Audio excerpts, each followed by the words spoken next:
नमस्कार दोस्तों, स्वागत है आपका हमारे YouTube चैनल में। आज की इस वीडियो में हम करवा चौथ की 4 कथाओं के बारे में जानेंगे।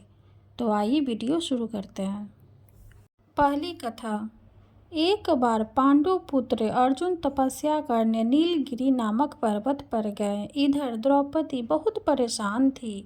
उनकी कोई खबर न मिलने पर उन्होंने कृष्ण भगवान का ध्यान किया और अपनी चिंता व्यक्त की। कृष्ण भगवान ने कहा, बहना, इसी तरह का प्रश्न एक बार माता पार्वती ने शंकर जी से किया था। तब शंकर जी ने माता पार्वती को करवा चौथ का व्रत बतलाया। इस व्रत को करने से स्त्रियां अपने सुहाग की रक्षा हर आने वाले संकट से वैसे ही कर सकती हैं जैसे एक ब्राह्मण ने की थी। प्राचीन काल में एक ब्राह्मण था। उसके 7 लड़के एवं एक गुणवंती लड़की थी। एक बार लड़की मायके में थी, तब करवा चौथ का व्रत पड़ा। उसने व्रत को विधि पूर्वक किया। पूरे दिन निर्जला रही, कुछ खाया पिया नहीं। पर उसके सातों भाई परेशान थे कि बहन को प्यास लगी होगी, भूख लगी होगी, पर बहन चंद्रोदय के बाद ही जल ग्रहण करेगी।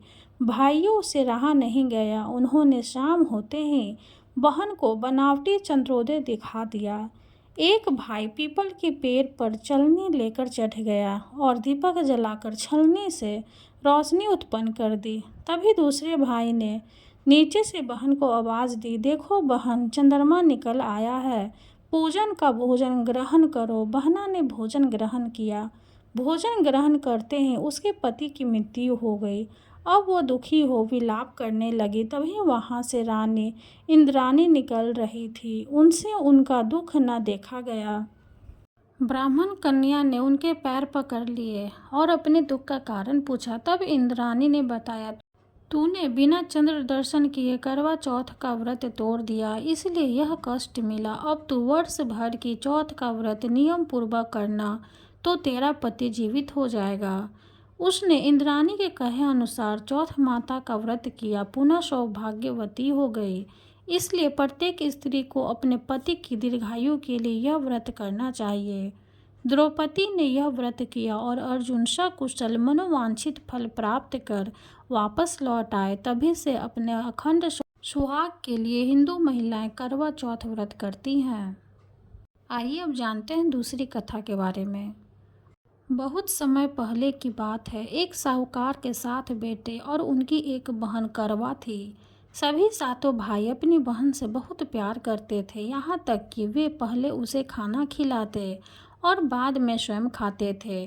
एक बार उनकी बहन ससुराल से मायके आई हुई थी। शाम को भाई जब अपना व्यापार व्यवसाय बंद कर घर आई तो देखा उनकी बहन बहुत व्याकुल थी।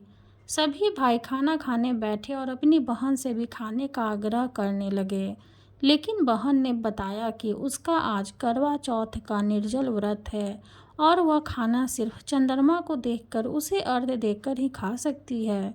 चूँकि चंद्रमा अभी तक निकला नहीं था, इसलिए वह भूख प्यास से व्याकुल हो उठी है। सबसे छोटे भाई को अपनी बहन की हालत देखी नहीं जाती और वह दूर पीपल के पेड़ पर एक दीपक जलाकर चलनी की ओट में रख देता है। दूर से देखने पर वह ऐसा प्रतीत होता है जैसे चतुर्थी का चांद उदित हो रहा हो। इसके बाद भाई अपनी बहन को बताता है कि चांद निकल आया है, तुम उसे अर्घ्य देने के बाद भोजन कर सकती हो। बहन खुशी के मारे सीढ़ियों पर चढ़कर चांद को देखती है, उसे अर्घ्य देकर खाना खाने बैठ जाती है। वह पहला टुकड़ा मुंह में डालती है तो उसे छींक आ जाती है, दूसरा टुकड़ा डालती है तो उसमें बाल निकल आता है, और जैसे ही तीसरा टुकड़ा मुंह में डालने की कोशिश करती है तो उसे उसके पति की मृत्यु का समाचार उसे मिलता है। वह बौखला जाती है। उसकी भाभी उसे सच्चाई से अवगत कराती है कि उसके साथ ऐसा क्यों हुआ। करवा चौथ का व्रत गलत तरीके से टूटने के कारण देवता उससे नाराज हो गए और उन्होंने ऐसा किया। सच्चाई जानने के बाद करवा निश्चय करती है कि वह अपने पति का अंतिम संस्कार नहीं होने देगी और अपने सतीत्व उसे पुनर्जीवन दिलाकर रहेगी। वह पूरे 1 साल तक अपने पति के शव के पास बैठी रहती है, उसकी देखभाल करती है, उसके ऊपर उगने वाली सुईनुमा घास को वो एकत्रित करती जाती है। 1 साल बाद फिर करवा चौथ का दिन आता है। उसकी सभी भाभियाँ करवा चौथ का व्रत रखती हैं। जब भाभियाँ उसे आशीर्वाद लेने आती है तो वह प्रत्येक भाभी से यम सुई ले लो, पी सुई दे दो, मुझे भी अपनी जैसी सुहागिन बना दो, ऐसा आग्रह करती है। लेकिन हर बार भाभी उसे अगली भाभी से आग्रह करने का कह चली जाती है। इस प्रकार जब छठे नंबर की भाभी आती है तो करवा उससे भी यह बात दोहराती है। यह भाभी उसे बताती है कि चूंकि सबसे छोटे भाई की वजह से उसका व्रत टूटा था, अतः उसकी पत्नी में ही शक्ति है कि वह तुम्हारे पति को दोबारा जीवित कर सकती है। इसलिए जब वह आए तो तुम उसे पकड़ लेना और जब तक वह तुम्हारे पति को जिंदा न कर दे उसे नहीं छोड़ना। ऐसा कहकर वो चली जाती है। सबसे अंत में छोटी भाभी आती है। करवा उनसे भी सुहागिन बनने का आग्रह करती है, लेकिन वह टाल मटोली करने लगती है। इसे देख करवा उन्हें जोर से पकड़ लेती है और अपने सुहाग को जिंदा करने के लिए कहती है। भाभी उससे छुड़ाने के लिए नोचती है, खसोटती है, लेकिन करवा नहीं छोड़ती है।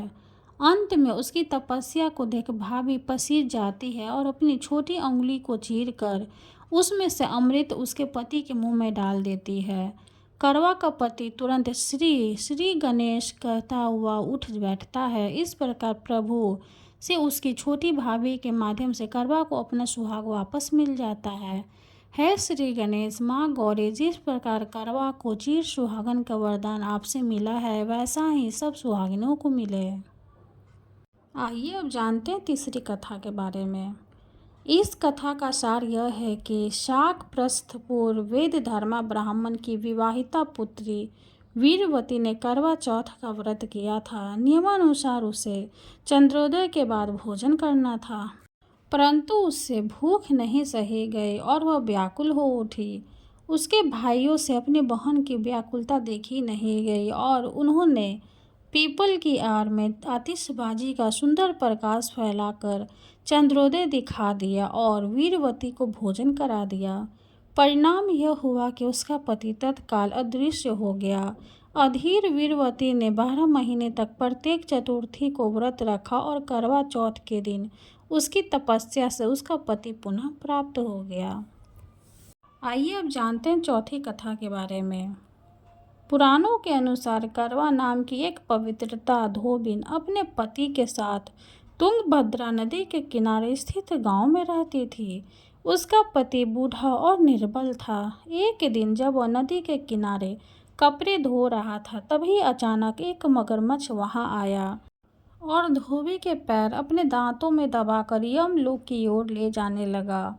वृद्ध पति के यह देख घबराया और जब उसे कुछ कहते नहीं बना तो वह करवा करवा कहकर अपनी पत्नी को पुकारने लगा। पति की पुकार सुनकर धोबिन करवा वहां पहुंची तो मगरमच्छ उसके पति को यमलोक पहुंचाने ही वाला था। तब करवा ने मगर को कच्चे धागों से बांध दिया और मगरमच्छ को लेकर यमराज के द्वार पहुंची। उसने यमराज से अपने पति की रक्षा करने की गुहार लगाई और साथ ही यह भी कहा कि मगरमच्छ को उसके इस कार्य के लिए कठिन से कठिन दंड देने का आग्रह किया और बोली, हे भगवान, मगरमच्छ ने मेरे पति के पैर पकड़ लिए हैं। आप मगरमच्छ को इस अपराध के दंड स्वरूप नरक भेज दें। करवा की पुकार सुन यमराज ने कहा, अभी मगर की आयु शेष है, मैं उसे अभी यमलोक नहीं भेज सकता। इस पर करवा ने कहा, अगर आपने मेरे पति को बचाने में मेरी सहायता नहीं की तो मैं आपको श्राप दूंगी और नष्ट कर दूंगी। करवा का साहस देख यमराज भी डर गए और मगर को यमपुरी भेज दिया। साथ ही करवा के पति को दीर्घायु होने का वरदान दिया। तब से कार्तिक कृष्ण की चतुर्थी को करवा चौथ व्रत का प्रचलन में आया, जिसे इस आधुनिक युग में भी महिलाएं अपने पूरी भक्ति भाव के साथ करती हैं और भगवान से अपने पति की लंबी उम्र की कामना करती हैं। कथा समाप्त हुई। कार्तिक मास की कृष्ण पक्ष चतुर्थी तिथि के दिन करवा चौथ का व्रत रखा जाता है।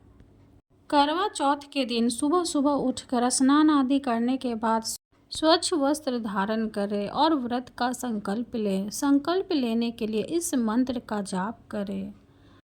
मम सुख सौभाग्य पुत्र पौत्रादि सुस्थिर श्री प्राप्तये कर्क चतुर्थी व्रत महम करिष्ये।